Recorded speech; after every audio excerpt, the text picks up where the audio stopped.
Good morning. How are you guys doing today?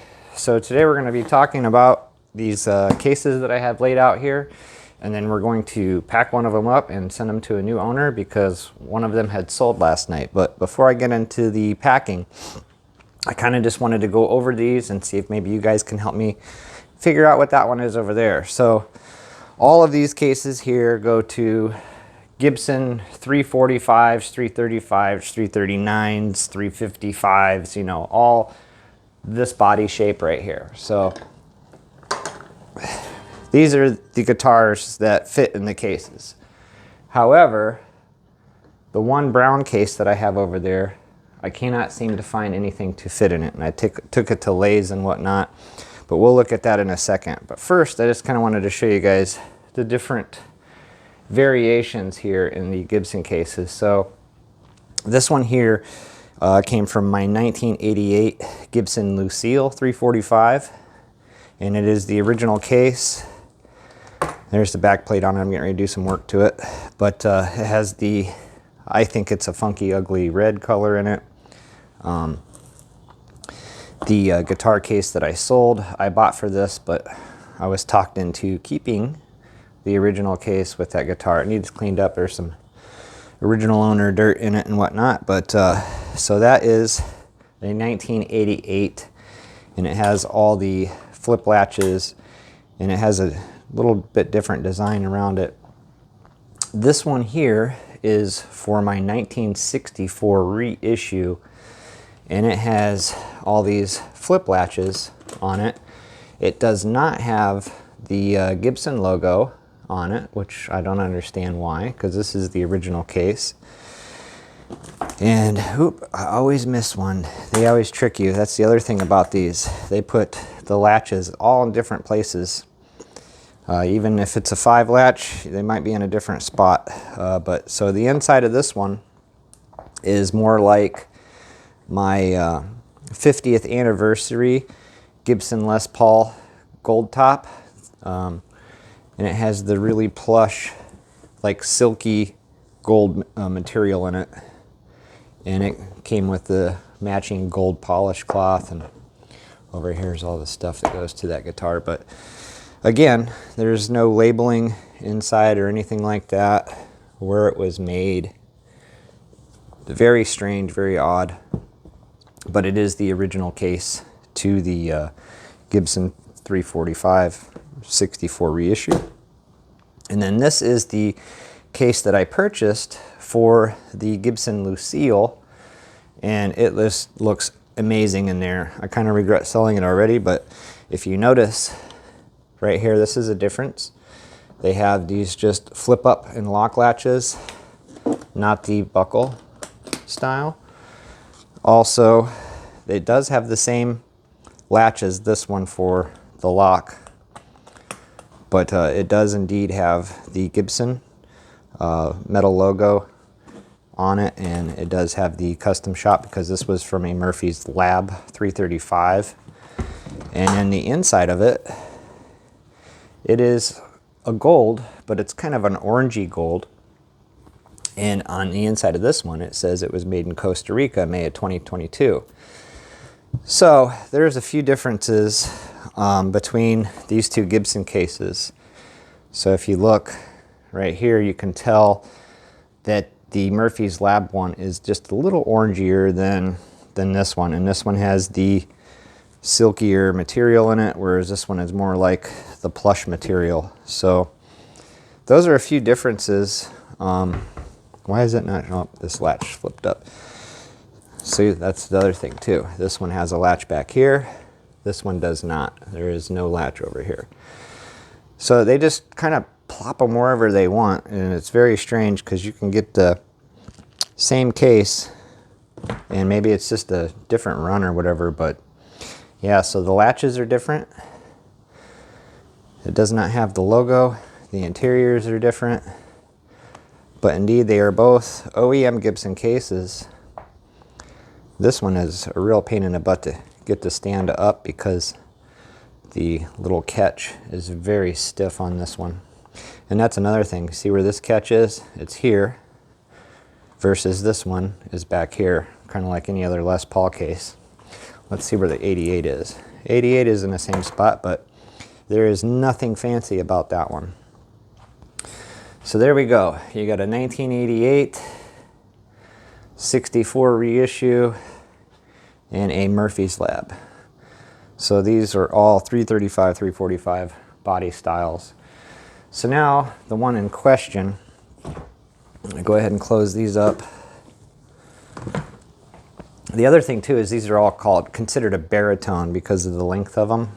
If you look at the bucket head Les Paul case here, it's the same length as the 335 cases. Other than the length, obviously the inside is a lot narrower for the Les Paul body and whatnot. And I think they use this for a bass too, Gibson basses. But this is the one in question. It's just a smidgen smaller. And I took this to Lay's Loft and I had them try all kinds of different variations of what they had there in the double cut hollow body semi-hollows. And it's just about a 1/2 inch to 3/4 of an inch too small to fit a 335 or 345 in. Somebody had mentioned that it may be for a midtown. I'm not sure. So all I've ever had was 335s, 345s. When I purchased this, that's what I thought it was going to be for, and good thing I didn't invest much money in it.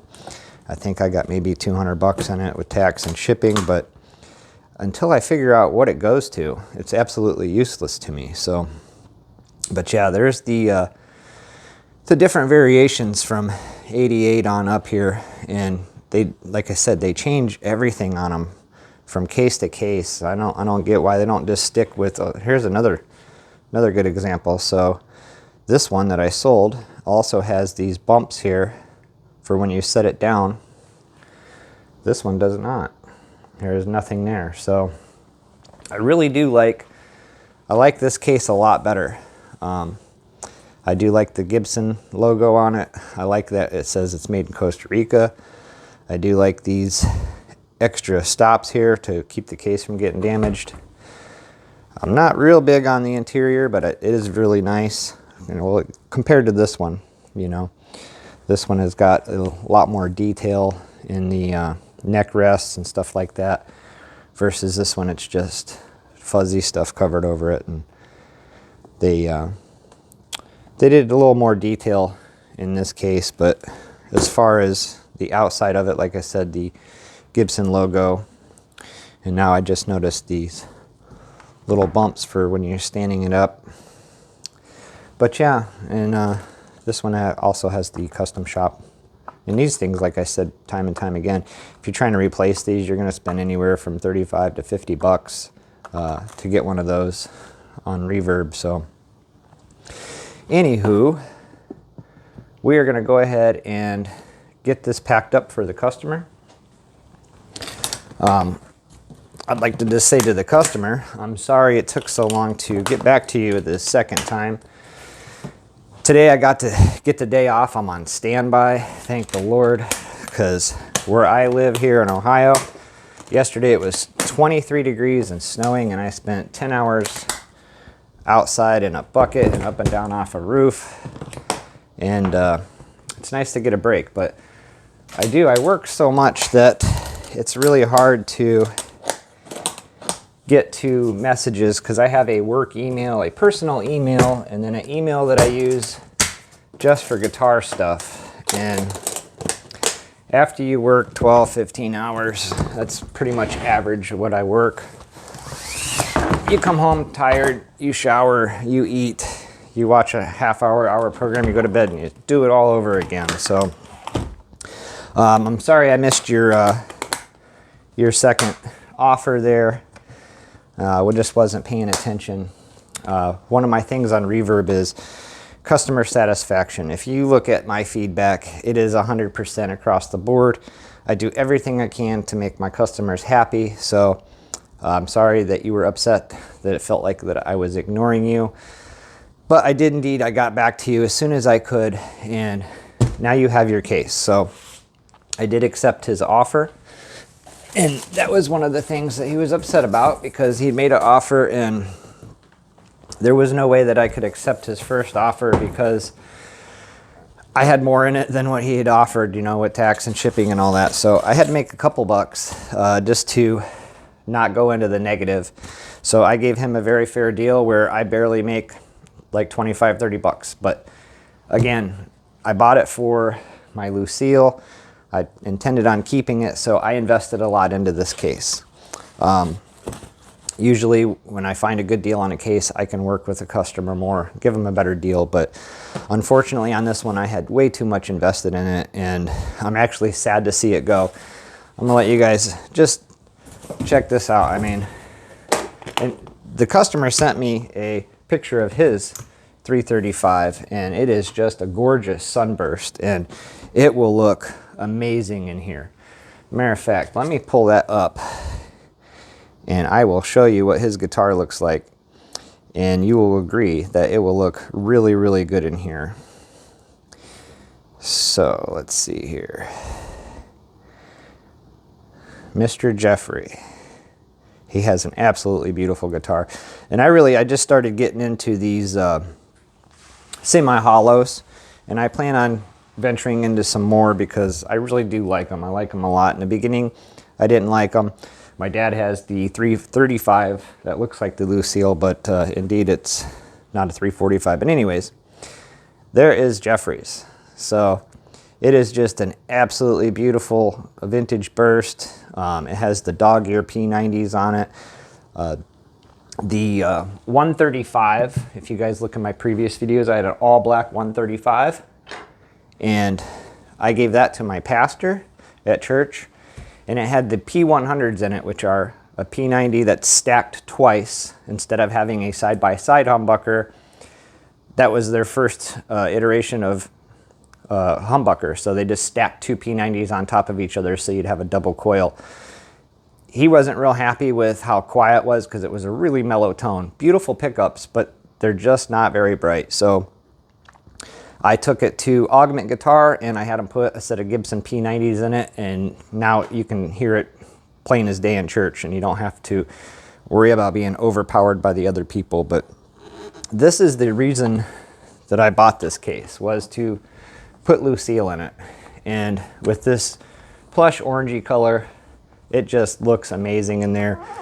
But in my opinion, Jeffrey's 345 or 335, I think it's a 335, with the dog ear P90s in that vintage burst, I think is just going to pop inside of that. A lot better than the black one does. So I hope that he is really happy with it, and I'm glad that his beautiful vintage Gibson has a new home. So we're gonna go ahead and get this packed up. There is no guitar in it, so we don't have to worry about anything getting broken. If the shipping company smashes the box or whatever, there's nothing that you can do about that. But as far as protecting it, you guys know, guitar or no guitar, the first thing I always do is put the case in a bag. And the reason that I do this, there's a couple. The first reason is as the case gets shifted around in the box, it's not going to chafe the case, the material. It's not going to rub and leave marks on it, anything like that. I did forget to get my tape together. So that is the first reason that I put a bag on it, is to keep the case safe from chafing and moving around in the box. The second reason is if for some reason during shipping, something in the shipping that they're toting with this and it's liquid and it spills and absorbs into the box or something, it's not going to get to the case itself or even leak into it and get to the guitar if there was a guitar in it. So that's just a couple of the reasons why I do it like this. It just keeps it safer. A lot of times you get cardboard wet and then it dries. It's stuck. It's there. You're not getting it off, and if you do, it looks like a hot mess. So this is just one of the things that I do to protect the customer's investment, protect it from the shipper. Now, even though there is no guitar in there, they do set packages down quite hard. So I always put something in the bottom. Usually I'll put 3 or 4 layers of bubble wrap in the bottom. There's no guitar in here to worry about getting busted, so we're gonna use this closed cell foam. And we'll stick that down in there, just like so. And that will give this a nice comfy cushion to take absorption. And I'm gonna have to take the other piece out. But if they set the box down really hard, and I have purchased cases, matter of fact, the lift and reissue case that I just sold, they didn't put nothing in the bottom of the box. And when I got it from shipping, the bottom had a really big dent in it where the little metal leg is. And that was quite disappointing. I actually had to sell the case cheaper because of that. And by the time that I noticed it, it was too late to do anything about as far as the insurance on shipping and whatnot, because I didn't notice it until way later. Now this is starting to aggravate me because I probably have a box that's too short, because it will not allow me to get this in here. So I may have to go back to the bubble wrap idea. Let me see, hold on one second here. Try to find some bubble wrap.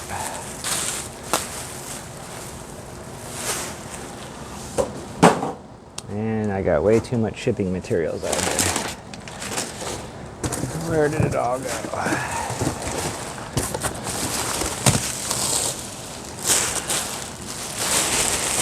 More bags. I just rearranged this and now I'm making a mess of it. All right, let's just take this in with us. All right. So, let's try to find a piece of bubble wrap. There we go.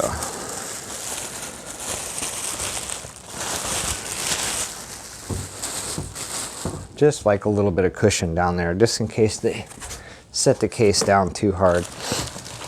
I may have to put this case in the box at a slight angle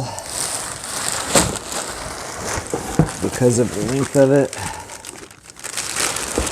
Yeah, all right, so let's get some bubbles in here.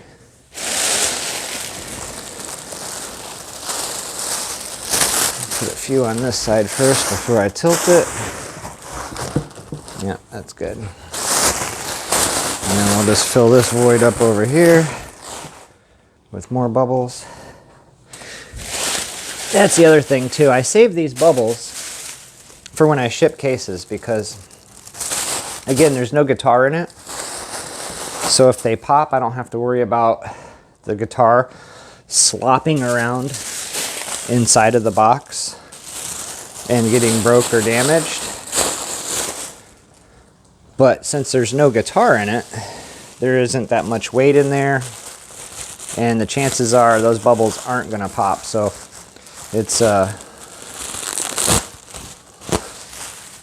not a big deal to use the bubbles for shipping a guitar case. I'll just put a little bit over there to protect the headstock. But I don't recommend using those bubbles at all for shipping a guitar because of what I just said. If they pop, now your guitar is shifting back and forth in the case or in the box, and it could get broken. So just keep that in mind if you're shipping a guitar. Don't use air bubbles because they will screw you. But something light like that, you're fine. And if a couple get popped and the case starts to move around in there, you've got it protected by the bag. It's not going to chafe, and there's nothing in it to get broken. So just my little tip for packing guitars and cases. You don't want to just toss it. I've got guitars, literally. I bought guitars for $5,000 and $10,000 where they literally just stuffed it in the box. No packing material whatsoever. And by the grace of God, they have made it without damage. But I was just in shock that nobody would put any kind of packing material in it. And one of them, which was even more shocking, I told the guy, I'm like, hey, you're lucky this thing made it because you put no packing material in it whatsoever. And he came back to me and said, well, I paid FedEx quite a bit of money to pack it for me.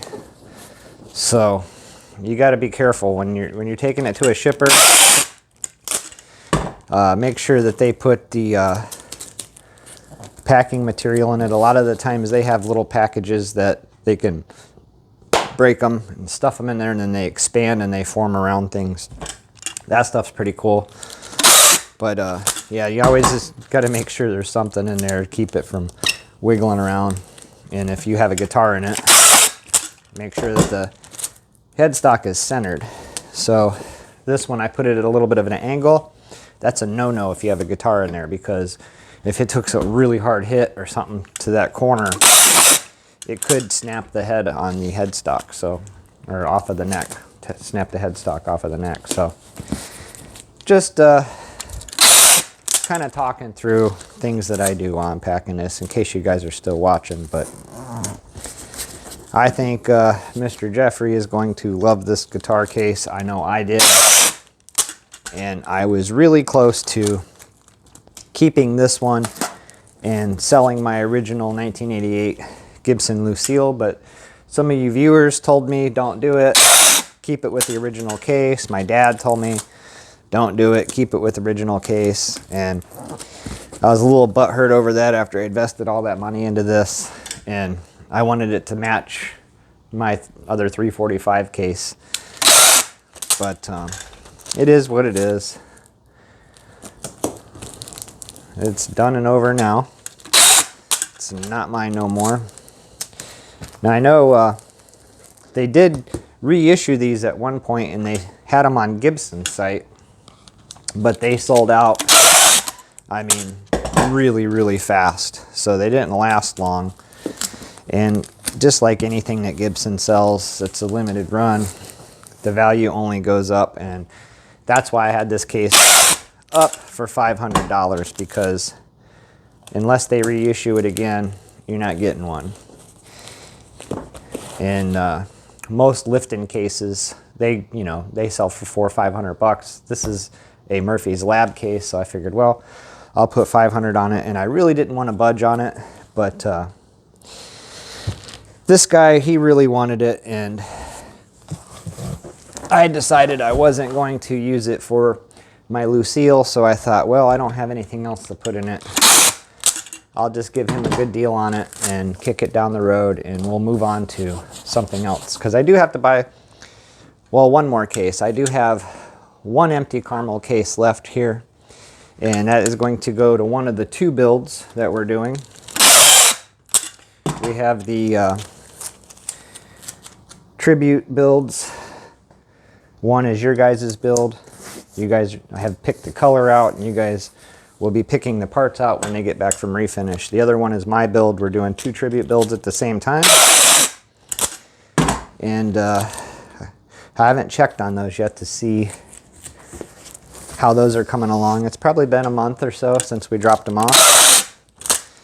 I know it takes quite a bit of time to do that because they have to sand all the old nitro off and start over fresh.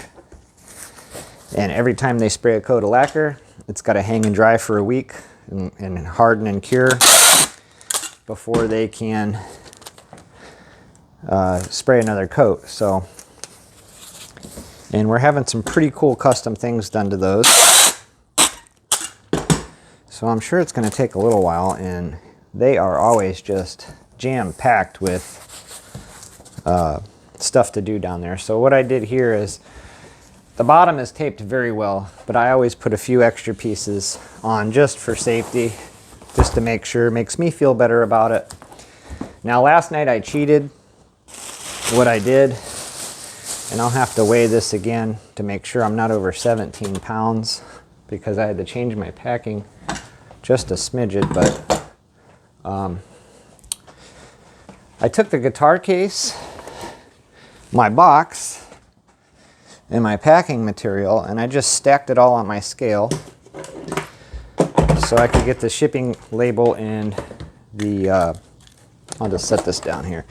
The shipping label and the packing list printed out. So all I had to do was pack this up and run it to UPS because they open at noon today. So I figured I'd get the majority of it done last night, do my video this morning.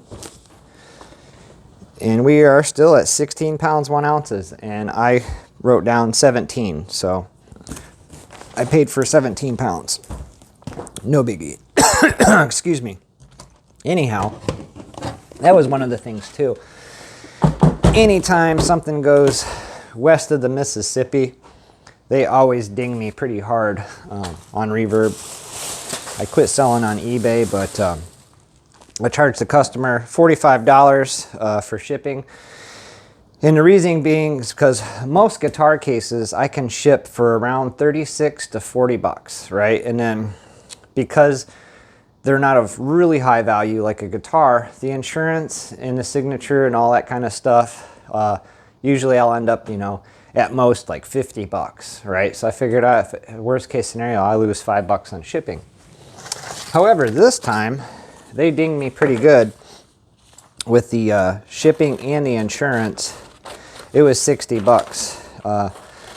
So I lost $15 on shipping. Not that big a deal, but in the end, it does come out of my overall earnings. But yeah, anything that goes out west is always extremely expensive. And I don't know why, because I'm sure a lot of stuff goes out there. So you just got to watch your shipping too. Oh, that sucks. I completely forgot to put his packing list in the guitar case. So what I'll do is I'll fold this up and I'll stick it underneath of the shipping label and we'll just tape it. Now all I have to do is take a little razor blade, make a slice, and you can get his packing list out. So Jeffrey, your packing list is underneath of your shipping label. Normally I don't do that, but I've been distracted here talking to you guys and showing you all the cases, so I'm sorry I brain farted. It happens. I'm just human. I notice like a lot of YouTubers, if they screw up, they edit it out. And you'll see them talking to you and then they glitch and they're still talking. It's because they took something out that they didn't want you to see because they said something wrong or screwed up.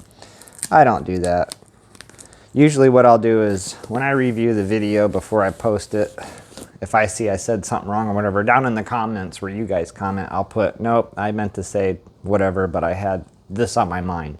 Like I'll be talking about a guitar and I'll say, you know, it has mahogany body, maple cap, and then I'll slip and say mahogany fretboard or something like that, you know, and it's like, no, dummy, it's a rosewood or it's ebony. But I don't do it too often, but when I do correct myself down in the comments, and then I just let other people go ahead and correct me on it, and then I say, yeah, I corrected myself in the comments. But yeah, I'm a human, I make mistakes, so I don't edit things out when I screw up. So there it is. It's all done.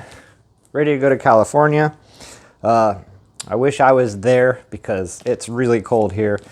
We still got about 4 or 5 inches of snow out there, and I don't know what the temperature is today, but yesterday it was 23. So enjoy your weather and enjoy your new case. And if you guys are still watching, don't forget to like and subscribe.